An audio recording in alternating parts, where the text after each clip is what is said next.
Welcome to Rose City, the After Show, the podcast where we dive into the wonderful world of the popular novel Rose City by author Karina Q. In each episode, we will be discussing a different aspect of the book, from the complex characters to the intricate plot twists and everything in between. Check out Rose City on Kindle Vella to stay up to date as we explore unique perspectives and insights on the story. So, for today's icebreaker question, it is, what is a quality you look for when establishing a good relationship, be it romantic, friendship, or with family? Anybody want to jump in?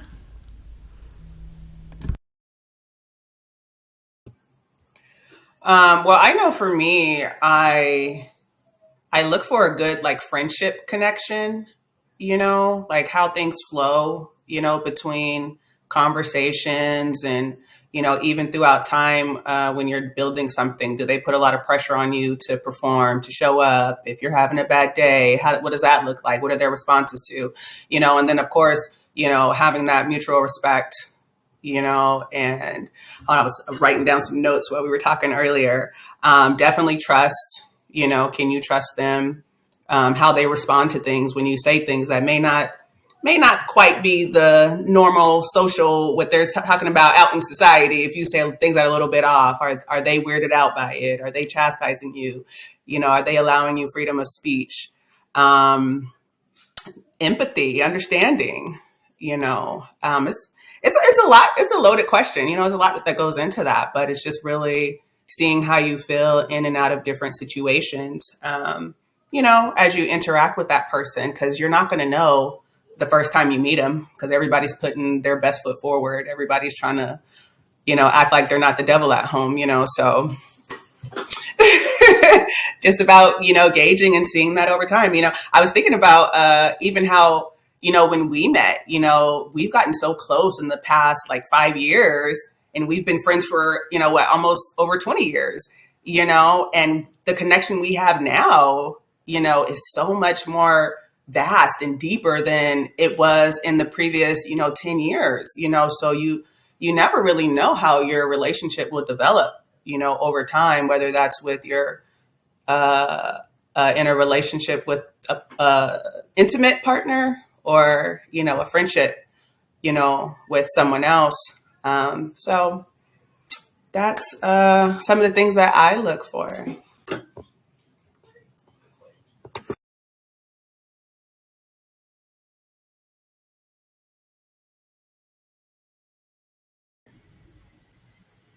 Alrighty. I'm gonna keep it simple. Of course, the trust thing, but I look for one. We got a vibe. We got a vibe. We got to have some sort of connection, something in common, or I'm not even gonna deep, dig into whoever you are. It's like, all right, boom. But when I'm establishing a relationship, loyalty. I want to know, about not necessarily your last ex, maybe that too, but your friends, like how you talk about people. If you talk about people a lot, you like the gossip and blah, blah, blah, because I know when I'm not around, you're going to have stuff to say about me. And I need to know that, whether it's in my absence or whether I'm there, I could rely on you. I know you'll be loyal to me. So that's a big one with me. Loyalty. Well said, both of you ladies. And I'm right there in the vein of everything that you both said, because when I was thinking about the question, my biggest thing was my safety with people. And I'm not talking about from I'm afraid to get beat up, because baby, that ain't never been the case, right? But safety with people, do I feel safe? Do I feel like I can trust you? Because when I feel safe around you, I can really lower my guards. I don't have to feel so secure. I want to be able to be me. And one of the things that I can say, with our relationship, I can always show up and be Karina to the full extent. All 6 seasons, baby, I can be her, right? And you guys get me. And I mean, I've been birthed with people and they didn't understand me. They didn't get me, right? And that's not something you can fake. You can be around people, but if you don't understand them, they'll never open up. They'll never blossom before your eyes. And so it's like, you guys see a side of me that a lot of people would be like, I have never seen her act like this, because I'm on the podcast with my besties, baby. Like, if you saw me on the street, I'd be like, oh, hi, how are you doing? Real reserved, real calm. But babe, when I get here with my girls, it's turn up Tuesday. So for me, when I'm looking to establish, when I'm looking to, establish a relationship with people, I need to feel comfortable with you. I need to feel that I'm safe to be myself. I think that like some people have really big personalities, and I'm a person, I have a big personality, and not because I think I own the room. I'm a Pisces, baby. We have all the zodiacs wrapped up into one. So that's a lot of person right there, right? So depending on how I feel in that moment, I can be a goofball. I could be anything. But to be accepted, to be loved, to, have people around you who get that. Like, oh, that's just Karina being Karina, and not trying to like hold you down in a box. My whole life, people have tried to put me in a box. You can't do this. You can't behave like that. You can't talk like this. I don't want to be around that. I want to be around people that I can freely express myself and explore who I am with them, because they're safe people. And so that's what I'm looking for with people. I'm looking like, can I feel safe with you? Can I feel like I can open up? Can I be myself around you? Because if I have to like shut down parts of my character to accommodate you, then this is not the relationship I ever want to be in. So that's all I have to say about that.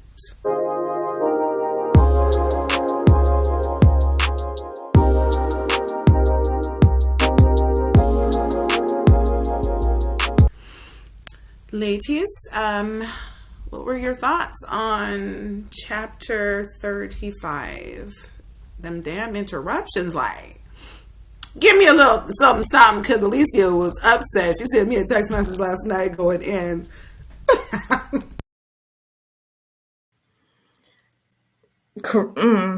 And I meant every letter of every word I said to you too. Oh my Lord. Okay, so for our listeners or whatever, everybody knows that I have been waiting patiently for Chan and Malia to get it on. Okay, I'm going chapter by chapter by chapter by chapter. And I'm like, yep, it's about to happen. Finally, he gets in a room. I mean, she's grinding up on his bulge, everything, right? And she got to the belt buckle, and I'm like, yeah, she about to finally get this. And then ding dong, and I'm like, I've been waiting too long. Quit playing with me like this. Jesus didn't die for this. Kind of upset. Yes, I was very upset. I read this chapter and I thought this was gonna be it. And once again, it was a damn doctor. And the fact that they stopped, I would have been like, fuck man, he's going to be out there for about at least another 30, 45 minutes, if not longer. Because Chan better after all that mess. So, yeah, I was upset that it didn't make the doctor wait and finally get it on. So...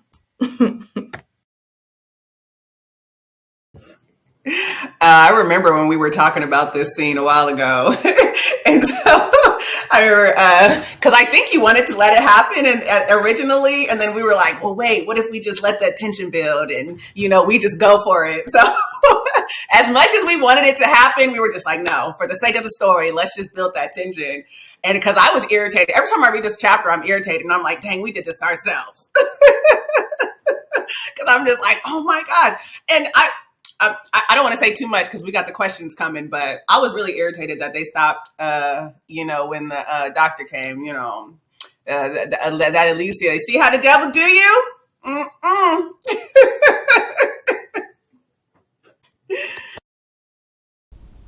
It's so funny that you remember that conversation, because we worked on this chapter and we were like, is it time? Should we finally go there? And then we were like, no, let's continue to let this build. So when the explosion happens, it's going to be something else out of this world, right? Alicia's like, whatever. So I'll just do a recap. So this is right after Chan and Malia are leaving their brunch date. they saw Chris, and he was, I would say, in the words of my mother, whooping the sky baby. He was punching, stomping the devil. Like, he was really doing a whole lot that wasn't necessary. So, and Chan was taken back because at this point he knows he has that report. This guy is watching Malia, but he was really kind of like alarmed. Like, what is going on?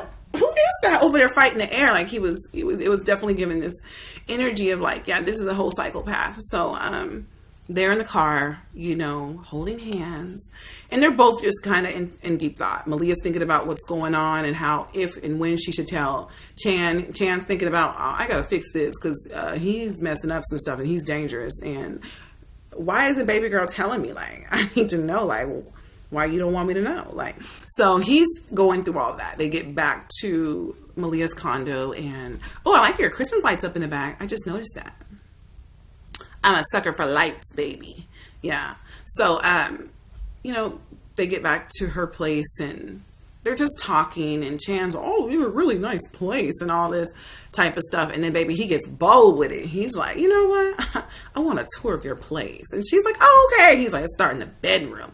And I'm like, wait a minute, what did you say to me? But Malia was like, I captain. So that's what happened. They had a little tour of the bedroom and had a little tussle in the bed. And they got interrupted because, remember, Alicia, you're such a butthole. Look at you. She's so irritated. Remember, Chan wanted Malia to get her wrist checked out by the doctor. So now there's been an interruption.